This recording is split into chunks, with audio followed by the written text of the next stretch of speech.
बच्चों, welcome to my channel learning launch 9। आज हम शुरू करेंगे चैप्टर 6 एक्सरसाइज 6.2 क्वेश्चन नंबर 3। तो आपके सामने क्वेश्चन लिखा हुआ है जिसमें एक आपको फिगर भी शो हो रही है। इस फिगर के हिसाब से इसमें लिखा है, ये फिगर का नाम ऊपर जो लिखा हुआ है नीचे ये मैच मत करना, ये थोड़ा गलत है। ठीक, इसमें लिखा है पी क्यू हमारा पैरेलल है आर एस टी, मतलब मेरी ये वाली लाइन और ये वाली लाइन आपस में पैरेलल है। ठीक है, and angle P Q R 110 degree का दिया हुआ है। ठीक है, एंड आर एस टी 130 का दिया है, ये भी हमको दिख रहा है। हमको angle Q R S find करना है, मतलब ये वाला एंगल फाइंड करना है। ठीक है, तो देखो कैसे फाइंड होगा। हम इसमें कुछ कंस्ट्रक्शन करेंगे। मैं पहले कंस्ट्रक्शन कर देता हूँ। हम यहाँ से एक लाइन ड्रॉ करेंगे एक्स वाई। अब मेरा यहाँ पे भी एक एंगल बना और यहाँ पे भी एक एंगल बना। ठीक है, इसको मैंने नाम दे दिया एंगल 1 और इसको एंगल 2। ये मुझे निकालना है। अब जो भी मैंने यहाँ कंस्ट्रक्शन करी है अब वो मुझे लिखना भी तो होगा, तो चलो उसको लिखते हैं। Draw a line X Y parallel to P Q and S T, मतलब इन दोनों के पैरेलल में ही तो बनाई है मैंने ये लाइन। थ्रू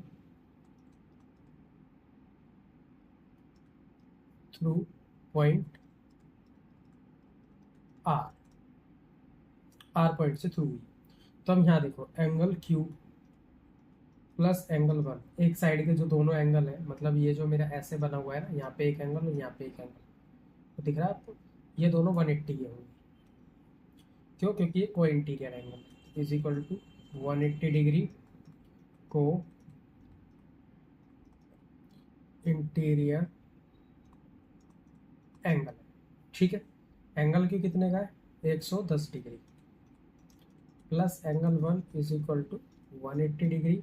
तो angle 1 is equal to 180 degree minus 110 degree, तो एंगल मेरा 1 आ गया 70 डिग्री का। ठीक है, ठीक उसी तरह angle S plus angle 2 is equal to 180 degree को इंटीरियर एंगल। ठीक, angle S 130 degree plus angle 2 is equal to 180 degree. Angle 2 is equal to 180 degree minus 130 degree, तो एंगल 2 आ गया मेरा 50 डिग्री। ठीक है, ये आ गया। अब हमारे ये तो निकल गए, लेकिन अब हमें निकालना है जो भी ये क्वेश्चन मार्क पर। अब यहाँ देखो, ये मेरी एक लाइन है, इस लाइन से यहाँ से मेरे जितने भी एंगल निकल रहे हैं इन सब का सम मेरा 180 डिग्री होगा। तो सेम चीज़ हम यहाँ पे भी अप्लाई करेंगे कि मेरा angle 1 plus angle 2 plus angle कौन सा निकाला, Q R S is equal to 180 degree हो गया। 70 plus 50 plus angle Q R S is equal to 180 degree. तो angle Q R S is equal to 180 में से कितना माइनस होगा, 7 5 12 120। ठीक है, तो ये कितना आ गया angle Q R S? Angle Q R S आ गया मेरा 60 डिग्री, और यही मेरा इसको आंसर। ठीक है, अब हम करते हैं क्वेश्चन नंबर 4। क्वेश्चन नंबर 4 में भी आपको एक फिगर दी गई है और इसमें भी कुछ आपके पॉइंट्स लिखे हैं। चलो अब हम इसको भी सॉल्व करते हैं। कि फिगर दिया हुआ है, ए भी हमारी पैरेलल है सी डी के। ठीक है, हमको 50 डिग्री का एंगल दिया हुआ है ई पे, एंड आर पे दिया हुआ है हमको एंगल मतलब 127। ये बहुत आसान तरीके से हो जाएगा। देखो सबसे पहले तो एंगल एक्स, ठीक है, मतलब X angle X is equal to होगा मेरा एंगल ए पी क्यू के। क्यों? क्योंकि ये है मेरा ऑल्टरनेट इंटीरियर एंगल। ठीक है, तो angle X is equal to 50 degree, ये तो मेरा हो गया। अब देखो angle A P R is equal to angle P R D, पूरा बड़ा ए पी आर। तो मैं एक मिनट चेंज करता हूँ, ये ए पी, ठीक है, और आर, मतलब ये पूरा एंगल, ये वाला यहाँ से यहाँ तक ये पूरा एंगल लिया है is equal to P R D, P R D, और ये वाला पूरा एंगल, मतलब ये और ये आपस में को इंटीरियर एंगल है। और ये कितना हो गया, ये हो गया मेरा x प्लस 50, क्योंकि वो सॉरी y प्लस 50, इसमें एक y है 50, ठीक है। तो यही चीज़ है वो यहाँ पे।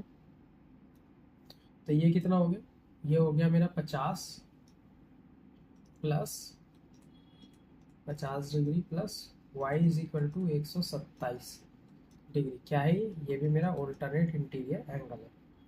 तो y is equal to 127 minus 50, कितना बचा, 50 और 27 77, तो y is equal to 77 degree. तो मेरे ये दोनों के दोनों आ गए। इसमें हमको सिर्फ इतने करना। अब इस चैप्टर का, इस एक्सरसाइज का लास्ट क्वेश्चन आपके सामने लिखा हुआ है।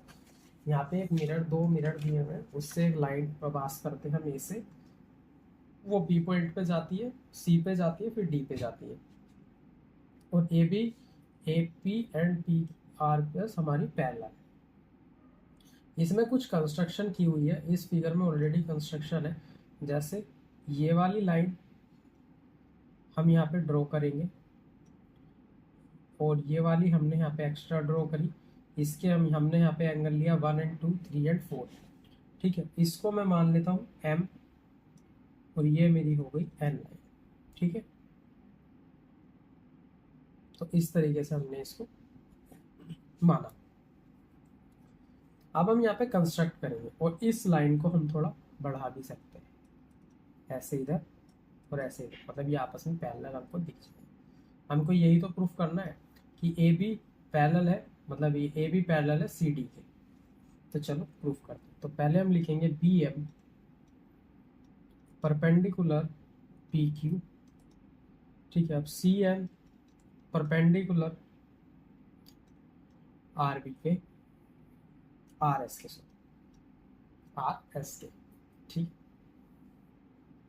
एक परपेंडिकुलर। तो हमारा जो होगा बी एम पैरेलल हो जाएगा सी एन के। क्यों हो जाएगा, परपेंडिकुलर, ये परपेंडिकुलर का निशान होता है, परपेंडिकुलर आर पैरेलल, ये पैरेलल का निशान होता है, पैरेलल लाइंस। लेकिन एग्जाम में पूरा लिख के आता है, कई बार मार्क्स कट जाते हैं इसमें, ठीक है। आर ऑल्सो पैरेलल, तो इसलिए ये हमारा पैरेलल है। तो यहाँ देखो angle 1 is equal to angle 2, ठीक है, क्यों है, और angle 3 is equal to angle 4 क्यों होगा, क्यों होगा, क्योंकि ये मेरा लॉ ऑफ रिफ्लेक्शन के कारण, ये हमारी एक थ्योरम है। अगर आप कह दोगे मैं उसको समझा दूंगा, बता दूंगा कैसे हुआ, ठीक है। फिलहाल आप इतना देखो लॉ ऑफ रिफ्लेक्शन के। तो मेरा angle 2 is equal to angle 3 क्यों होगा, ऑल्टरनेट इंटीरियर एंगल है, देख रहे हो ना, ऑल्टरनेट इंटीरियर एंगल है, ठीक है। तो मैं यहाँ लिख सकता हूँ कि angle 1 is equal to angle 2 is equal to angle 3 is equal to angle 4, क्योंकि देखो angle 1 is equal to angle 2, angle 2 is equal to angle 3, और angle 3 is equal to angle 4 है। तो मैं यहाँ लिख सकता हूँ angle 1 plus angle 2 is equal to angle 3 plus angle 4, दोनों बराबर ही होगा। तो ये आ गया angle A B C is equal to angle B C D, alternate interior angles, ठीक है। देयरफॉर ए बी पैरेलल है मेरा सी डी के, हेंस प्रूफ, ठीक है। ये इस क्वेश्चन के साथ हमारी यहाँ पे ये एक्सरसाइज खत्म होती है। आई होप आपको मेरा पढ़ाया हुआ समझ में आया होगा। समझ में आया तो चैनल को लाइक एंड सब्सक्राइब करें और अपने फ्रेंड्स में भी शेयर करें। बाकी के नेक्स्ट चैप्टर नेक्स्ट वीडियो में।